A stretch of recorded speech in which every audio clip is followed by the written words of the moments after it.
প্রিয় শিক্ষার্থী, আমাদের আজকের আলোচ্য বিষয় ক্রিয়ার ভাব।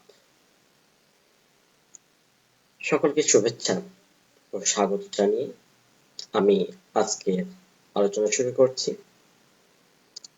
আমি তোমাদের সঙ্গে আছি মামুন তারিফ, সহকারী শিক্ষক, police lines school and college, Rangpur. চলো আমরা ক্রিয়ার ভাব সম্পর্কে কিছু ধারণা লাভ করি। ক্রিয়ার যে অবস্থার দ্বারা ক্রিয়া সংঘটনের ধরন বা রীতি প্রকাশ পায় তাকে ক্রিয়ার ভাব বলে। ইংলিশে যাকে বলা হয় মুড। ইংলিশের মুড অধ্যায়টি পড়া থাকলে তোমরা ক্রিয়ার ভাবটি খুব সহজেই বুঝতে পারবে। ক্রিয়ার ভাব বাংলায় 4 প্রকার, যেমন নির্দেশক ভাব, ইংলিশে যেটিকে বলা হয় ইন্ডিকেটিভ মুড, অনুজ্ঞা ভাব, ইংলিশে ইম্পারেটিভ মুড, সাপেক্ষ ভাব তথা সাবজাংটিভ মুড, আকাঙ্ক্ষা ভাব, অবজেক্টিভ মুড। এখন আমরা এই 4 প্রকার ভাব এর বিস্তারিত আলোচনায় যাব। নির্দেশক ভাব আমরা এখানে দেখতে পাচ্ছি অ্যাসার্টিভ প্লাস ইন্টারোগেটিভ তথা নির্দেশক ভাবের বাক্যগুলো অ্যাসার্টিভ বা ইন্টারোগেটিভ হয়। যদি অ্যাসার্টিভ বা ইন্টারোগেটিভ সেন্টেন্স বোঝায় তাহলে সেটিকে আমরা নির্দেশক ভাব বলবো। এখানে কোনো ঘটনার নির্দেশ বা প্রশ্ন করা বোঝায়। যদি কোনো ঘটনার নির্দেশ করা হয় বা কোনো ঘটনার বর্ণনা বা বিবৃতি প্রদান করা হয় তবে তাকে আমরা নির্দেশক ভাব বলবো। অথবা যদি কোনো প্রশ্ন করা বোঝায় তাহলেও আমরা সেটিকে নির্দেশক ভাবই বলবো। যেমন আমি বই পড়ি, এখানে একটি কাজের বর্ণনা আমরা পাচ্ছি, তাই এটি নির্দেশক ভাবের ক্রিয়া। সে ছবি দেখে, মাঝি নৌকা চালায়, এই 3টি বাক্যে আমরা স্বাভাবিকভাবে এক একটা ঘটনার বর্ণনা পাচ্ছি। প্রথম বাক্যে দেখছি যে আমি বই পড়ি, বই পড়া। দ্বিতীয় বাক্যে সে ছবি দেখে, তৃতীয় বাক্যে মাঝি নৌকা চালায়। 3টিতে 3টি ঘটনার নির্দেশ পাচ্ছি, তাই এটিকে আমরা নির্দেশক ভাব বলবো। এখন যে বাক্যটি দেখতে পাচ্ছি সেটি হচ্ছে আপনি কি আসবেন, এটি দ্বারা প্রশ্ন করা বোঝাচ্ছে, তাই এটিও নির্দেশক ভাব। এছাড়াও সে কি গিয়েছিল, তোমার বাড়ি কোথায়, এখানে 3টি বাক্যে 3টি প্রশ্ন করা বুঝিয়েছে, তাই এটিকে আমরা নির্দেশক ভাব বলবো। তাহলে আমরা যা জানতে পারলাম সেটি হলো যদি বিবৃতিমূলক বাক্য বা প্রশ্নবোধক বাক্য হয় তবে সেটিকে আমরা বলতে পারি নির্দেশক ভাবের ক্রিয়া। এরকম বাক্য দিয়ে প্রশ্ন করা হবে যে এখানে ক্রিয়ার কোন ভাব প্রকাশিত হয়েছে। যদি বলা হয় আমি বই পড়ি, কোন ভাব প্রকাশিত হয়েছে, তখন আমাদের উত্তরে বলতে হবে নির্দেশক ভাব। অথবা সে কি গিয়েছিল, এই প্রশ্নটি বা এই বাক্যটি দিয়ে যদি বলা হয় বাক্যটিতে ক্রিয়ার কোন ভাব প্রকাশিত হয়েছে, তখন অবশ্যই আমরা বলবো যে নির্দেশক ভাব প্রকাশিত হয়েছে। এবারে আমরা অনুজ্ঞা ভাব সম্পর্কে ধারণা লাভ করব, যেটিকে ইংলিশে বলা হয় ইম্পারেটিভ মুড। আমরা জানি যে ইম্পারেটিভ মুড বা ইম্পারেটিভ সেন্টেন্স বোঝাবে। ইম্পারেটিভ সেন্টেন্স হলো আদেশ, উপদেশ, অনুরোধ, নিষেধ প্রভৃতি, তথা আদেশ, উপদেশ, অনুরোধ, নিষেধ, আশীর্বাদ বোঝায়। যদি আদেশ, উপদেশ, অনুরোধ, নিষেধ, আশীর্বাদ বোঝায় তবে সেটিকে আমরা অনুজ্ঞা ভাব বা ইংরেজিতে ইম্পারেটিভ মুড বলবো। বর্তমান ও ভবিষ্যৎকালে অনুজ্ঞা হয়। আমরা এখানে দেখতে পাচ্ছি যে অনুজ্ঞা কেবলমাত্র বর্তমান ও ভবিষ্যৎকালেই হয়ে থাকে, কেননা অতীতে গিয়ে কাউকে আদেশ দেওয়া যায় না, উপদেশ দেওয়া যায় না, অনুরোধ করাও যায় না, নিষেধ বা আশীর্বাদও দেওয়া যায় না। সেজন্য অনুজ্ঞা কেবল বর্তমানে এবং ভবিষ্যৎকালেই হয়ে থাকে। তাহলে আমরা জানতে পারলাম যে অতীতকালে অনুজ্ঞা হয় না বা ইম্পারেটিভ সেন্টেন্সের কখনো পাস্ট টেন্স হয় না। প্রাচীন বাংলা অনুজ্ঞায় হ বিভক্তি যুক্ত করার নিয়ম ছিল। বর্তমান বাংলায় অবশ্য সেটি না করলে চলে। যেমন ক্ষমা করো মোর অপরাধ, এটি একটি অনুজ্ঞাসূচক বাক্য। এখানে কর ক্রিয়াটির সঙ্গে হ বিভক্তি যুক্ত হয়েছে। অন্ধজনে দেহ আলো, এখানে দেহ শব্দটি একটি ক্রিয়াপদ, এটা শরীর অর্থে ব্যবহৃত হয়নি। এখানে অন্ধজনে দেহ আলো বাক্যটির অর্থ হচ্ছে অন্ধজনকে আলো দাও। সেটা হতে পারে শিক্ষার আলো বা হতে পারে দৃষ্টিশক্তি।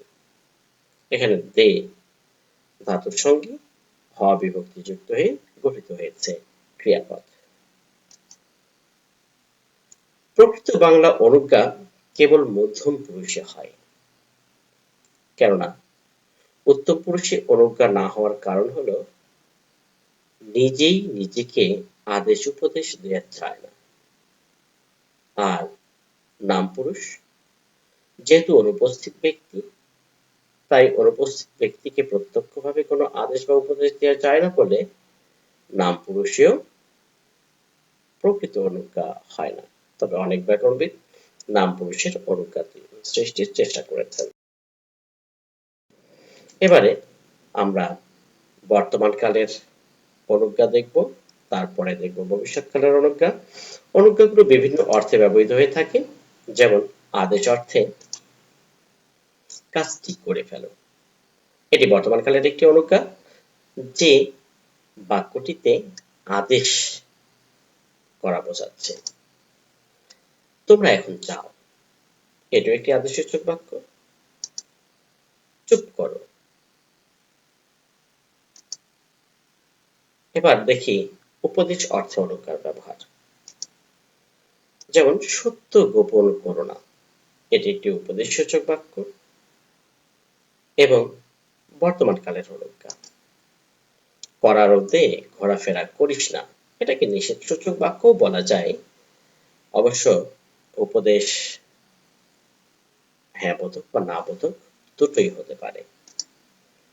পাতিস নে শিলাতলে পদ্ম পাতা, এখানে পাথরের নিচে পদ্ম পাতা রাখতে নিষেধ করা হচ্ছে।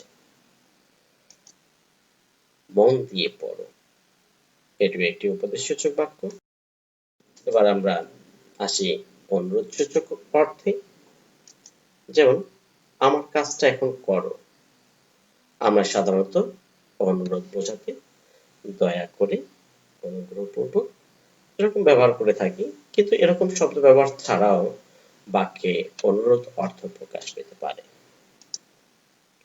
অঙ্কটা বুঝিয়ে দাও না, এই বাক্যটিতে যদিও না আছে, এই নাটি কিন্তু নিষেধসূচক না নয়, বরং এটি অস্তিবাচক। অর্থাৎ এখানে বলা হচ্ছে না যে অঙ্কটা বুঝিয়ে দিও না, এমন নয়, অর্থাৎ অঙ্কটা বুঝিয়ে দেওয়ার জন্য অনুরোধ জানানো হচ্ছে। অথবা ছাতাটা দিন তো ভাই, এটি অনুরোধসূচক একটি বাক্য। প্রার্থনা অর্থে আমার দরখাস্তটা পড়ুন, অর্থাৎ দরখাস্তটি পড়ার জন্য প্রার্থনা করা হচ্ছে। রেখমা দাসের মনে এ মিনতি করি পদে, বাক্যটিতে আমরা দেখতে পাচ্ছি সরাসরি বলাই হচ্ছে এ মিনতি করি পদে। মিনতি এবং প্রার্থনা সমার্থক সূচক শব্দ।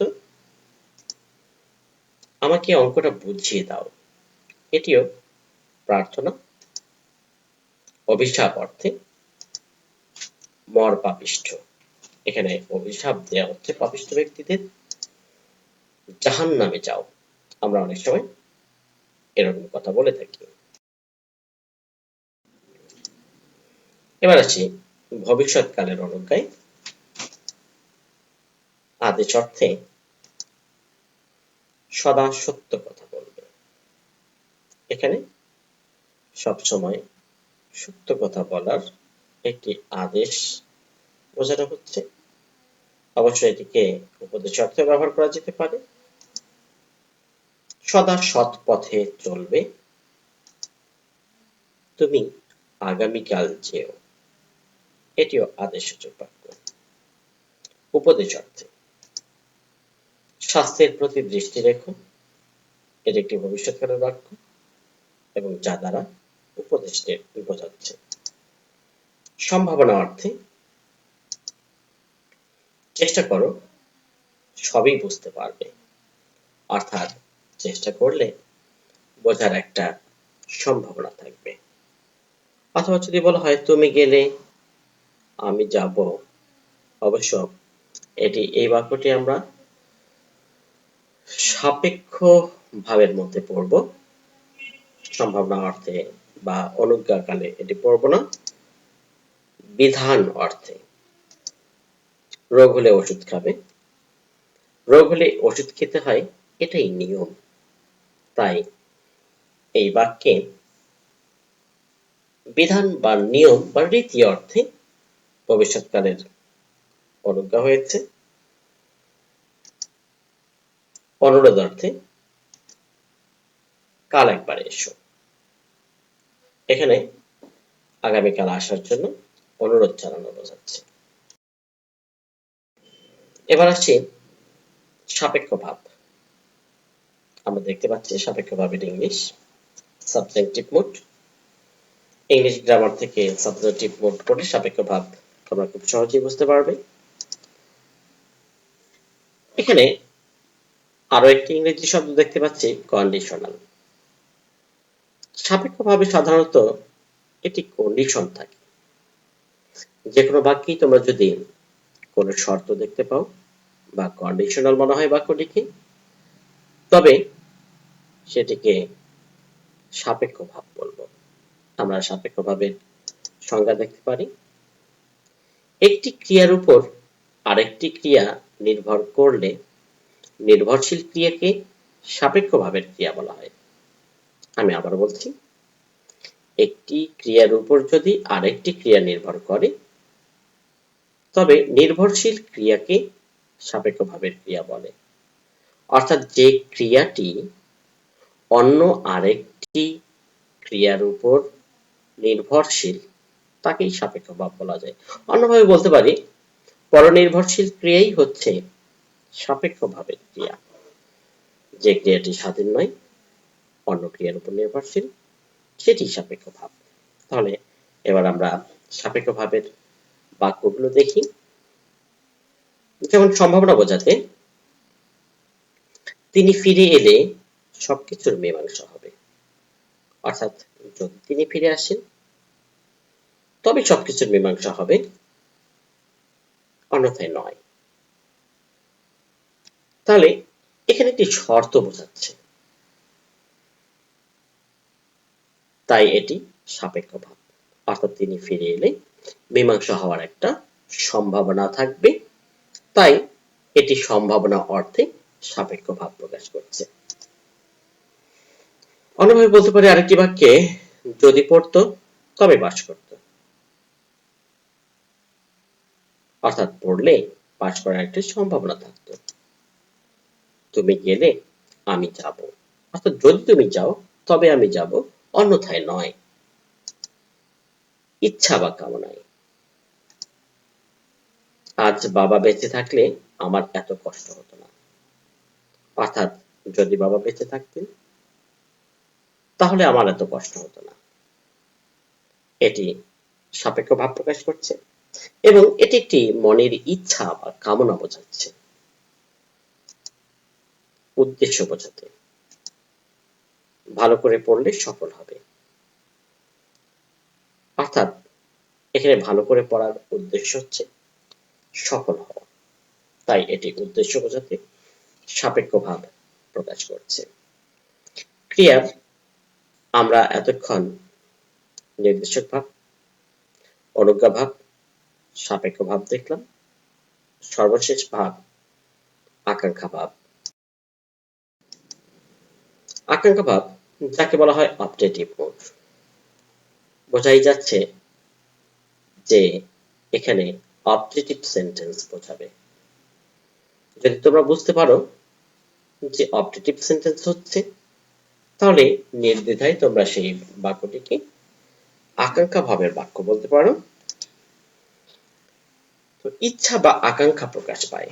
আমরা জানি যে অপটেটিভ সেন্টেন্সে মনের কোনো ইচ্ছা বা আকাঙ্ক্ষা প্রকাশ পায়। যদি মনের কোনো ইচ্ছা বা আকাঙ্ক্ষা প্রকাশ পায়, তবে সেটিকে আমরা আকাঙ্ক্ষা ভাব বা অপটেটিভ মুড বলবো।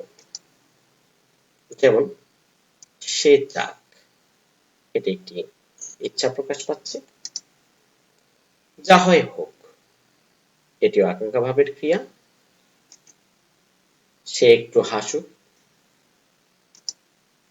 বৃষ্টি আসে আসুক, তার মঙ্গল হোক। এখানে তার মঙ্গল হোক, এটি দ্বারা অবশ্য প্রার্থনা বোঝাচ্ছে। অবশ্য অপটেটিভ সেন্টেন্সকে বাংলায় প্রার্থনাসূচক বাক্যও বলা হয়। তাহলে আমরা বলতে পারি যে যে বাক্যে ইচ্ছা, আকাঙ্ক্ষা বা প্রার্থনা বোঝায়, সেই বাক্যকে আকাঙ্ক্ষা ভাবের বাক্য বা প্রার্থনামূলক বাক্য বলা হয়, এবং ক্রিয়ার যে ভাব প্রকাশ পায় সেটিকে আমরা বলবো যে আকাঙ্ক্ষা ভাব। তবে অন্যভাবে বলা যায় যে যে ক্রিয়াপদে বক্তা সোজাসুজি কোনো ইচ্ছা বা আকাঙ্ক্ষা প্রকাশ করে তাকেই আকাঙ্ক্ষা ভাব প্রকাশক ক্রিয়া বলা হয়। তুমি দীর্ঘজীবী হও, আমরা অনেক সময় এরকম আশীর্বাদ করি, এটিও অপটেটিভ মুড বা আকাঙ্ক্ষা ভাবের ক্রিয়া। বা আমাদের দেশ দীর্ঘজীবী হোক, খোদা তোমার হায়াত দরাজ করুন, এটি দ্বারাও প্রার্থনা বোঝাচ্ছে। অথবা আশীর্বাদ বোঝাচ্ছে, এমনও বলা যায়। পরীক্ষায় সফল হও, এটিও আশীর্বাদ, তাই এটি আকাঙ্ক্ষা ভাবের ক্রিয়া। ক্রিয়ার ভাব নির্ণয় করো। এবার আসো, এতক্ষণ আমরা ক্রিয়ার 4 প্রকার ভাব নিয়ে আলোচনা করলাম, সেখান থেকে তোমরা ক্রিয়ার ভাব নির্ণয় করতে পারছো কিনা সেটি যাচাই করা যাক।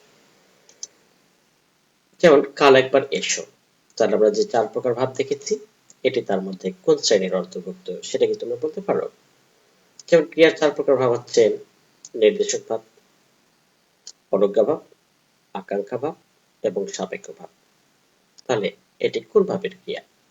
যেহেতু এটিতে অনুরোধ করা বোঝাচ্ছে, তাই এটিকে আমরা অনুজ্ঞা ভাব বলবো। আল্লাহ তোমার মঙ্গল করুক, এটি কোন ভাবের ক্রিয়া? একটু তোমরা ভেবে নাও, আমি তারপর উত্তরটি বলছি। এখানে দেখো, আল্লাহ তোমার মঙ্গল করুক অপটেটিভ সেন্টেন্স বোঝাচ্ছে, তাই এটিকে আমরা বলবো আকাঙ্ক্ষা ভাব। পাখিটি সুন্দর, তাহলে এখানে কোন ভাব হবে? এখানে আমরা দেখতে পাচ্ছি পাখিটি সুন্দর বা খুব সুন্দর, এটি ঘটনার বর্ণনা। এটিকে অনেকে হয়তো এক্সক্লামেটরি সেন্টেন্স ভাবতে পারো, কিন্তু এটি আসলে তা নয়। এটি একটি অ্যাসার্টিভ সেন্টেন্স বা বিবৃতিমূলক বাক্য, তাই এটিকে আমরা বলবো নির্দেশক ভাব। তুমি কোথায় থাকো, খেয়াল করে দেখো, এখানে প্রশ্ন করা বোঝাচ্ছে, তাই আমরা এটিকে কোন ভাবের ক্রিয়া বলতে পারি? যেহেতু প্রশ্ন করা বা কোনো ঘটনার নির্দেশ বোঝালে নির্দেশক ভাব হয়, তাই এটিও নির্দেশক ভাবের ক্রিয়া। এবার আছে আকাশে চাঁদ উঠলে আড্ডা ভাঙে। একটু খেয়াল করে দেখো, এখানে একটা শর্ত বোঝাচ্ছে।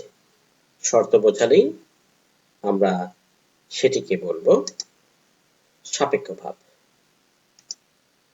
সদা সত্য কথা বলবে, এখানে উপদেশ বোঝাচ্ছে। যদি আদেশ, উপদেশ, অনুরোধ, নিষেধ বোঝায়, তাহলে আমরা সেটিকে বলবো অনুজ্ঞা ভাব।